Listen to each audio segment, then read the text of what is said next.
2021 में और 2025 आ गया, न्याय तो नहीं मिला, लेकिन न्याय मांगने वालों की जान चली गई। जिन लोगों को के खिलाफ कार्रवाई होनी चाहिए थी, उन्हीं लोगों के द्वारा झूठे मुकदमे करा दिए गए और उन मुकदमों से लड़ते लड़ते भाई जितेंद्र ने पार्लियामेंट के सामने खुद को, क्योंकि उसको इतना परेशान किया गया, इतनी धमकी दी गई, इतना टॉर्चर किया गया कि उसने अपना जीवन समाप्त कर दिया।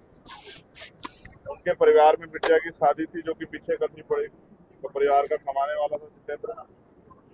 मैं बड़ी दुख प्रकट करने के लिए, अपनी संवेदना व्यक्त करने के लिए उस परिवार के पास आया। अच्छा, पार्लियामेंट में उठाने की आपने बात की? मैंने यहाँ के अधिकारियों से भी बात की है कि किस तरह से जो सरकारी योजना है उनका लाभ इस परिवार को मिल सकता है और आरोपियों पर कार्रवाई, जो विवेचनाएं छूटी की गई थी उन विवेचना को पुनर्विवेचना के लिए यहाँ आदेश हो गए। देर से ही सही, लेकिन जो न्याय जन्म से अधिकार है वो मरने के बाद जितेंद्र को मिल जाए, इसके लिए हम लोग संघर्ष कर रहे हैं। और मैंने आपको कहा कि इस मामले को हम लोग इतनी आसानी से नहीं छोड़ेंगे कि न्याय के लिए जान देनी पड़े। इसलिए पार्लियामेंट में जब सेशन चलेगा, इस विषय को इतनी जोर शोर से उठाएंगे कि देश की सरकार को और सब लोगों को ये मामला सुनना पड़ेगा। क्योंकि भाई जितेंद्र खुद तो चले गए, लेकिन हम सब लोगों को जागरूक करके जगा गए और लड़ाई लड़ने के लिए तैयार करके वो हमारे कंधों की जिम्मेदारी छोड़ के हम लोग उसको पूरा करेंगे। लेकिन आप महसूस करिए, जब रक्षक की मकसद हो जाए, इस भारतीय जनता पार्टी की सरकार में जिस तरह पुलिस के कुछ अधिकारी निरंकुश हो गए हैं और नेताओं को खुश करने के लिए जिस तरह से दमन कर रहे हैं, ये भी किसी छिपावा नहीं।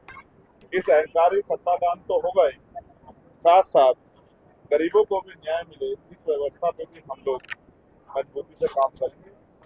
और आज मैं आपके माध्यम से सरकार से मांग करता हूँ, मुख्यमंत्री जी से, वो सबके साथ सबके विकास की बात करते हैं, कि आज इस परिवार के आंसू पहुंचे, इस परिवार को 1 करोड़ रुपए का मामला, सरकारी नौकरी और दोषियों की तत्काल गिरफ्तारी करके जो है साबित करें कि वो न्याय करते हुए जाति धर्म नहीं लेते। अच्छा, बीजेपी एक बार फिर धम के नाम पर बांटने का प्रयास करिए। संभल के बारे में बात करें, एक अभी मामला पता चला है कि जो है जो जामा मस्जिद है उसकी विसर्जन की बात। अब मैं फिर आपसे क्या कह सकता हूँ, भारतीय जनता पार्टी की राजनीति धर्म पे आधारित और हमारी राजनीति धर्म पे आधारित। हम सामाजिक परिवर्तन का आंदोलन चला रहे हैं, उसके लिए देखिए सामाजिक परिवर्तन होगा तो जितेंद्र को जान नहीं देनी पड़ेगी। हम अपनी ड्यूटी करें। Thank you. दुख इस बात का है कि जितेंद्र को इतना प्रताड़ित किया गया कि उसने मुझसे, वो मेरे पास हो सकता है मेरे पास भी वहाँ जा रहे हैं पार्लियामेंट में, क्योंकि मुझे बताया गया कि वो मन में इच्छा ले गए थे कि भाई संजय को मिलकर जो है मैं न्याय को देने का काम करूँ, लेकिन किस परिस्थितियों में कितना उनको सताया गया कि उन्होंने कदम उठाया, मुझे इस बात का। Thank you. हम लोग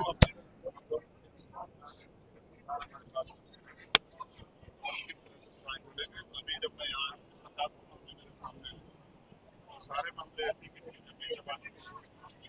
घर पे कब्जा करके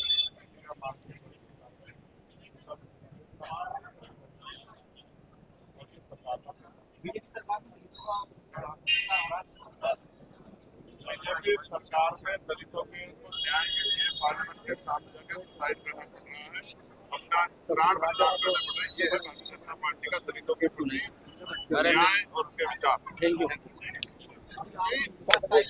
आप देख रहे थे जिस तरीके से चंद्रशेखर आजाद जी आज पचरौली में थे और यहाँ देखा जाएगा कि